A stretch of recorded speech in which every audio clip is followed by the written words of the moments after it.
guys, so I am 2 months postpartum and I cannot believe like how fast it's going. I feel like I just gave birth last week, so it's actually crazy to think about. It's already been 2 months.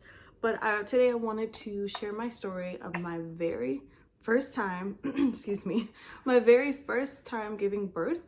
And while it was not what I was expecting, what I was hoping for, planned for, I am hoping that by me sharing my story that other women would comment and that I can get some type of closure about what happened, because the feelings that I have or had that I'm dealing with about this birth, I just really don't want to carry it over to the next one. So let's sit down for a story time. On January 9th, I went in for my 39-week appointment, just a regular, checkup, and they did all the things that they're supposed to do and noticed that my blood pressure was high.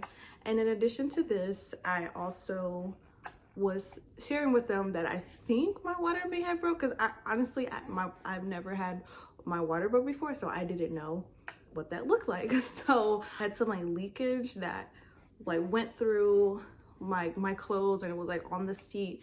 So I was like, that's kind of a lot, but I don't really know. Some women, I know it all happens all at once, and some women, they said it trickles. And so I was like, I don't know. So that plus having high blood pressure, my midwife was like, hey, you should go to the hospital just to make sure, just to get things checked out.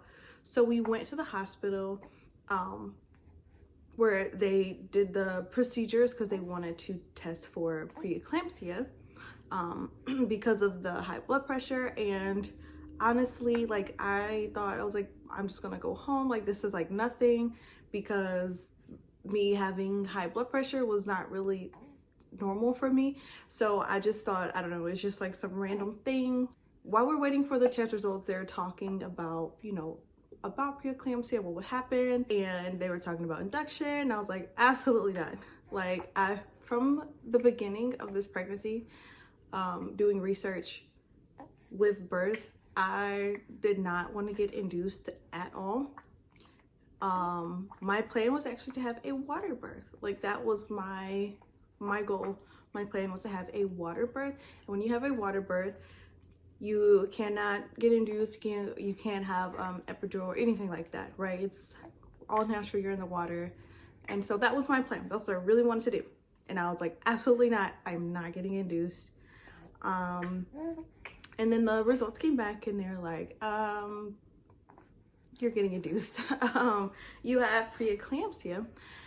And I honestly was heartbroken and just trying to talk with them, what are the other options? And they're like, of course it's your body, do what you want. Sorry, my bad. The doctors advised against me waiting it out, and they recommended that I be induced, just given the risk that are associated with waiting it out for the baby. So that's what we did. I just remember I just started crying because I realized, and I just had to accept, that my vision of having a water birth just is no more. And so I was really heartbroken, but nonetheless was going to make the best of it. And that meant that I was meeting my baby girl that day. So I was getting excited. I was sad, but I was still getting excited.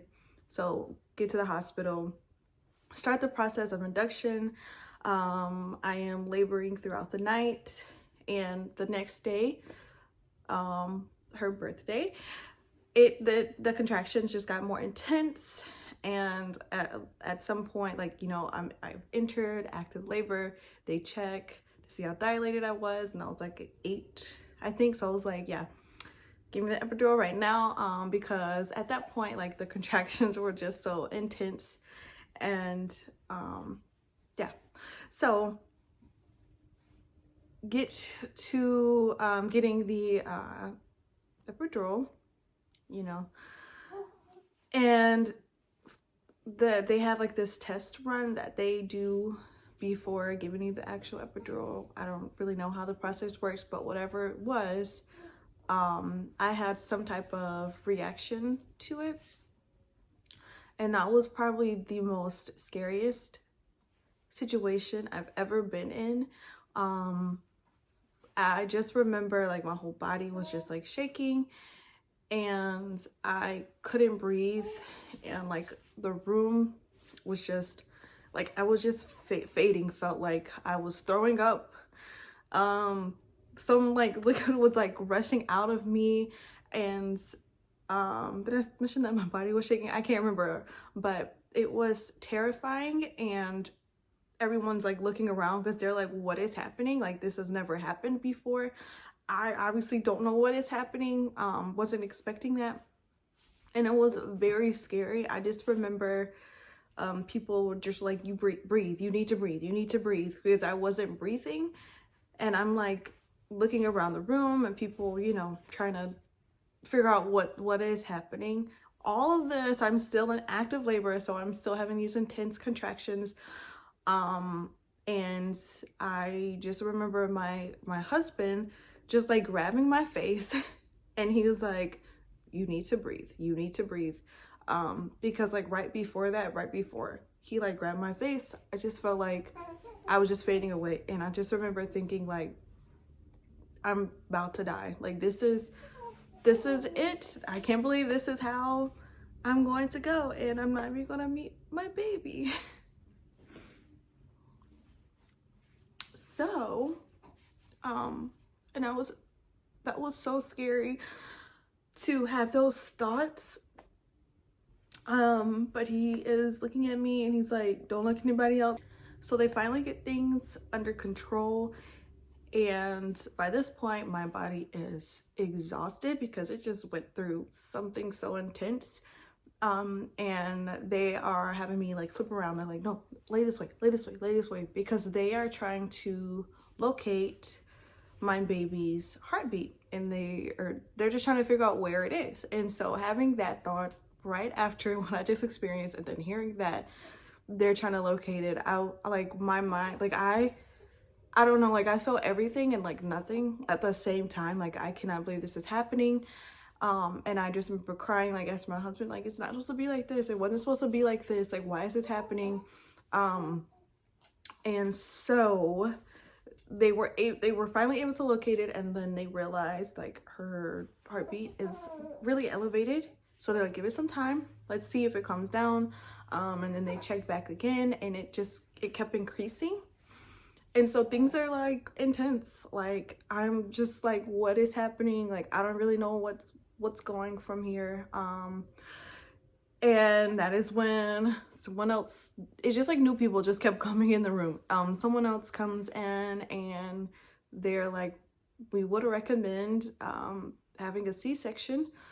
And yeah, like I just kind of felt like that was happening once they realized like her heartbeat was elevating. They're like, your options are to have a C-section, or we could try to wait this out, but we just don't really know, like there's no guarantee of like what could happen. So it just seemed like the best interest of getting the baby out, getting her out, and having a C-section. And it just, yeah, at that point, like I was just so over it. I was so heartbroken. And so we're like heading into like the room to have the C-section, and on the way I am like screaming like I have never screamed before, like pure agony screaming, because yes, the contractions were very painful. So like physically I was in pain, but it was like coupled with the fact that just emotionally I was just so heartbroken by what was happening. Like it just kind of seemed like at every thing, like it just, like the plan just kept changing into something that I just furthered what I wanted. Like this was the opposite of what I was expecting.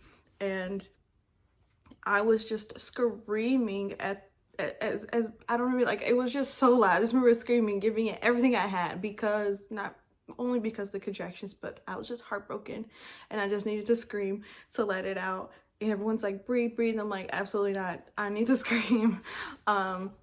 And yeah, going into the room, I was terrified because my husband or my doula could no longer like be with me. So I was just in there by myself. And I just remember like they were just, you know, trying to get everything in the room ready. Everything was fast paced. They're like, got this, check, check, check, blah, blah, blah. And the room was like not comforting at all. I felt like I was in a laboratory, like I was some specimen, random rat or whatever in some lab for an experiment. And I just like saw somebody, whoever's close to me, and I'm just like, I'm so scared.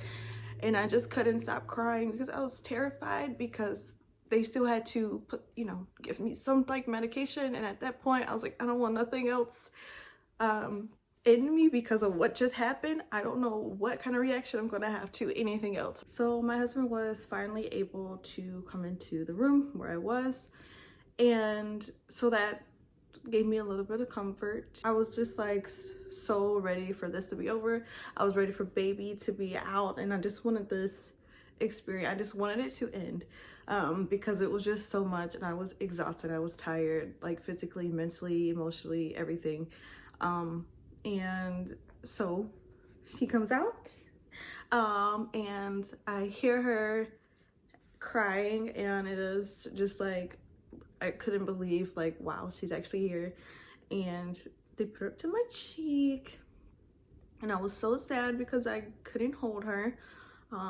But they put her up so that next to me so I could see her. And then at some point, like right after, I was like I had this feeling. I was like, I need to sit up. Like I can't. I need to get up. I need to get up. And they're like, well, you know, you kind of can't get up. And I was like, no, I need to get up. I feel like I'm about to throw up. Like I feel like I have to get up. And they're like, well, throw up. And I'm like, how? I'm like laying flat. I can't move. Like, how am I supposed to throw up? So I end up just like going like this, and I'm just like throwing up. They're like, well, how about we give you something, you know, just like to calm you? And I was like, no, I don't want anything else, because I don't know how I'm going to react to it. But eventually I was like, fine, let's just do it, because I needed something to like calm me, because I was going crazy because I couldn't get up. Whatever they gave me put me to sleep. So for the rest of that like birthing moment, I have no memory of it because I was asleep. The next thing I know, we're like a totally different room. Like I can't feel anything like from like waist down, and there's a baby. All of the pictures I have of that moment, I am asleep. I'm like, they like place the baby on me, so it's like I'm holding the baby, but I was asleep. So I don't have any memories, but I guess I'm thankful that there are at least pictures that I can look back to for that moment. So we staying at the hospital because, you know, you have C-section, you do have to stay a little bit longer. So we're at the hospital, and every time someone comes in, like a new nurse or doctor or midwife, whoever, they come in and they're like, we heard what happened and we can't believe, like, I've never heard of that happening before. Every time someone said that, like, it was not comforting at all. It just put me back to that moment where I was terrified. Every time. It has been hard, like, to process everything. Days after the birth, I remember I would just be crying. I just couldn't believe everything that happened, and I was just so sad, because when you have a C-section, the recovery, like, I could not get up. I couldn't do anything by myself. If she were to cry, I couldn't get up and go get her. Like, someone would have to bring her to me, and that just was really heartbreaking for me to not be able to do that. Like, I couldn't even change her diaper for like the first few days, because you kind of have to like bend over a little bit, you know, like to change diaper. I couldn't do any of that. Like, I needed help just to sit up. I am very thankful for my husband. He was everything that a husband, a partner, support person needed to be. Like, he was all of that. Every single time our birthing plan was changed, he was there to comfort me, and, you know, just to help me through it in the moment, because it was really hard for me to what everything that was happening. It was very difficult, and I'm sure it was difficult for him too, to see, you know, and neither one of us could change what was happening. He was just there to talk me through it, through everything that was happening. I was feeling guilty that I should be thankful that we're both here, like we're both healthy and we're both safe, and I should be happy that she's here. But now I was feeling guilty that I was just so consumed with everything that went wrong. But my husband let me know that you can have both feelings. You can be so excited that she is here, and you can also be grieving the experience that you lost. The experience did not go how I wanted it to. I mean, yes, I'm so, look at this cute little face. I'm so happy that me and baby are here and we're both healthy and we're safe. And also, I am heartbroken about the experience and how everything just did not go as planned. I'm also thankful for my doula. She was so helpful. So comforting, because at this point, every type of breathing practice, any type of movement, I was not there to think about it. But she was like, we're breathing, we're doing, like, we're focused on this. Like, she also was advocating for me. And so I'm thankful for my team. Thank you, team. So I'm hoping that by me sharing my birthing story, I can have some sort of closure. Because like I said, I don't want to bring this into the next pregnancy, the next birth. So please share your experience. I really need it, and I would love to hear it. Thank you for watching. If you have any questions or comments or just anything, please leave a comment below, and don't forget to subscribe. Say bye.